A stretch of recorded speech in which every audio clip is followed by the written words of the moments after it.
Bonjour Henri Bourgeois-Costa, bienvenue. Vous êtes directeur des affaires publiques sur ces enjeux d'économie circulaire à la Fondation Tara Océan. On va peut-être commencer par rappeler, même si elle est connue du grand public, ce qu'est la Fondation. Quelles sont ses missions ? Oui, la Fondation Tara Océan, c'est la première fondation consacrée entièrement à l'océan, la fameuse fondation adossée à la goélette que tout le monde connaît. Derrière, ce sont des missions scientifiques, de la science de premier ordre, plus de 200 publications dans les revues internationales scientifiques, essentiellement consacrées aux thématiques biodiversité et climat, aux thématiques biodiversité et pollution et aux enjeux liés à l'Arctique. Ouais. Quelques chiffres, vous avez évoqué les expéditions, 12 expéditions depuis 2003, 150 millions de nouveaux gènes marins découverts, j'ai trouvé ça sur le site de Tara Océan, 130 000 élèves qui bénéficient chaque année de la plateforme éducative. Cette expertise scientifique, c'est ce qu'on soupçonne peut-être pas forcément, cette expertise scientifique, elle sert à quoi ? Alors elle sert à trois grandes choses. Déjà, informer le public, former les jeunes générations, c'est la part éducation qui est très très importante, informer le public et donc donner aux citoyens les moyens de comprendre les enjeux, et puis outiller les décideurs, qu'ils soient économiques ou qu'ils soient politiques, à prendre des décisions qui soient en adéquation avec les enjeux de notre période, de notre époque. Oui, donc ça c'est le deuxième enjeu, vous avez évoqué trois. Le troisième, c'est la citoyenneté et c'est donner les clés à la citoyenneté. Voilà. Il y a l'éducation, donner les clés à la citoyenneté et accompagner les décideurs. C'est très important. Sur les décideurs, justement, comment ça se passe ? Parce que quand Tara Océan sort une étude scientifique, elle peut être inutilisable pour un chef d'entreprise ou pour un président de collectivité locale, par exemple. Comment vous rendez tout ça concret et utilisable ? C'est effectivement le grand challenge, c'est qu'il y a souvent un écart important entre la science, la recherche fondamentale et la recherche brute, et puis ce qu'on peut en faire, ce que la société peut s'approprier de cet enjeu-là. Donc c'est un jeu un peu d'équilibre entre ce qui est immédiatement utilisable et puis ce qu'on appelle le temps de la science, c'est-à-dire effectivement ce besoin de temps long pour avoir des informations qui puissent se mettre en perspective. Et ça, c'est effectivement c'est mon enjeu, c'est mon travail à moi. Et ça se passe surtout dans le dialogue, c'est-à-dire en gros, on a un cap très lointain qui se dessine, qui s'esquisse grâce à la science. On voit bien qu'aujourd'hui, sur les enjeux climatiques, on a quelque chose qui s'est esquissé pendant le siècle. On a commencé à imaginer qu'il y avait des questions de réchauffement climatique qui ont été posées par les scientifiques il y a déjà de nombreuses décennies. Et puis, petit à petit, en fait, ça s'est peaufiné, ça s'est affiné, on a vu les choses de façon beaucoup plus évidente. Et en fait, l'idée, c'est de ne pas attendre trop de temps. Et ça, c'est un peu le travail que je fais avec les décideurs. C'est justement d'être à la fois dans l'accompagnement, dans la prise de conscience, mais aussi dans le fait de bien maintenir en tête que ce qui nous semble aujourd'hui être quelque chose que la science commence à dessiner, si on veut relever le défi, il faut commencer à tout de suite prendre le bon cap. Ouais.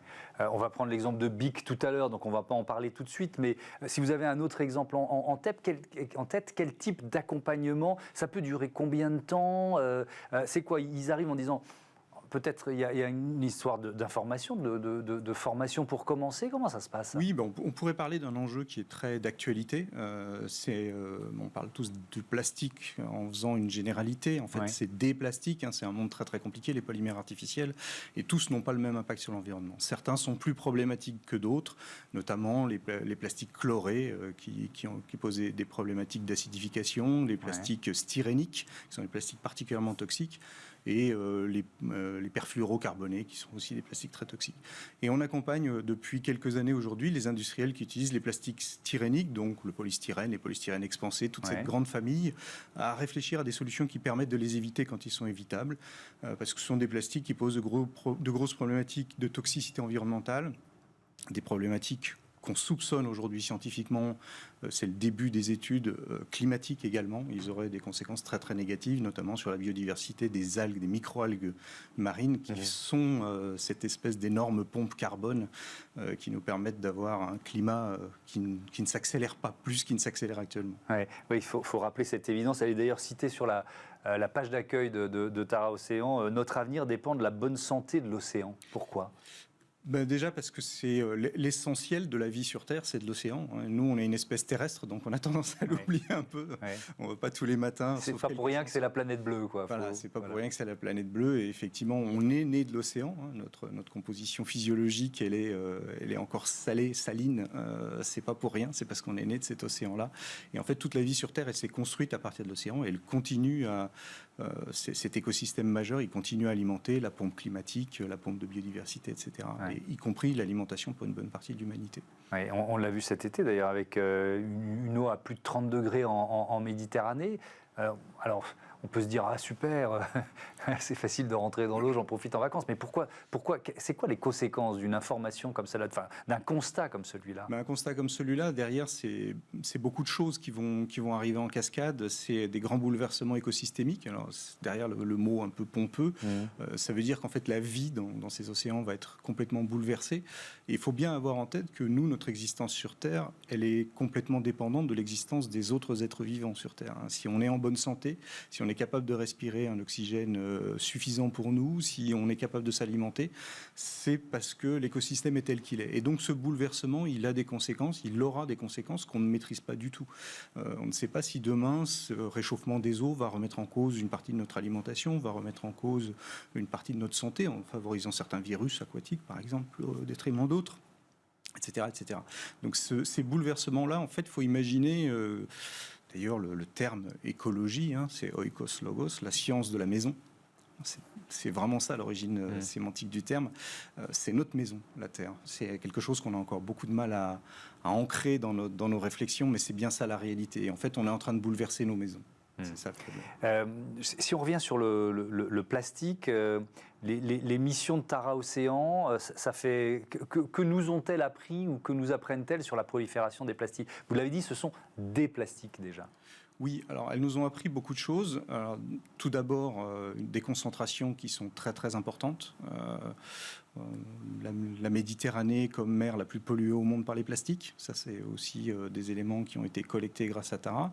Et puis, une omniprésence de microplastiques. Ça, c'est vraiment un élément qui est très très important. Ces microplastiques, ils ont pour part une origine, ce qu'on appelle primaire, c'est-à-dire qu'ils étaient à l'origine de petits plastiques, des plastiques de production, des plastiques qui ont été utilisés sous forme de micro ou de nanoplastiques, mais également ceux issus de la dégradation des gros déchets, ce qu'on imagine plus facilement, on imagine des grands déchets dans la mer. En fait, ce qu'on a appris grâce à Tara, c'est que l'essentiel de ce qu'on trouve aujourd'hui, ce sont des petits, des tout petits, et en fait, les microplastiques, c'est inférieur à 5 mm. Donc tout ça, immédiatement, ça balaie d'un revers de main l'hypothèse de nettoyage des mers et des océans. Ça, c'est vraiment quelque chose qui est fondamental. Donc c'est à l'émission, c'est à la source qu'il faut, faut moins émettre. Il faut moins émettre. Il ne faut pas imaginer qu'on va pouvoir récupérer tous ces plastiques. C'est tout à fait ça. Et une autre mission, Tara, qui a consisté à aller travailler sur les embouchures des fleuves et les remontées des fleuves, a permis de constater qu'on trouvait déjà les plastiques sous forme de microplastiques à ces endroits-là.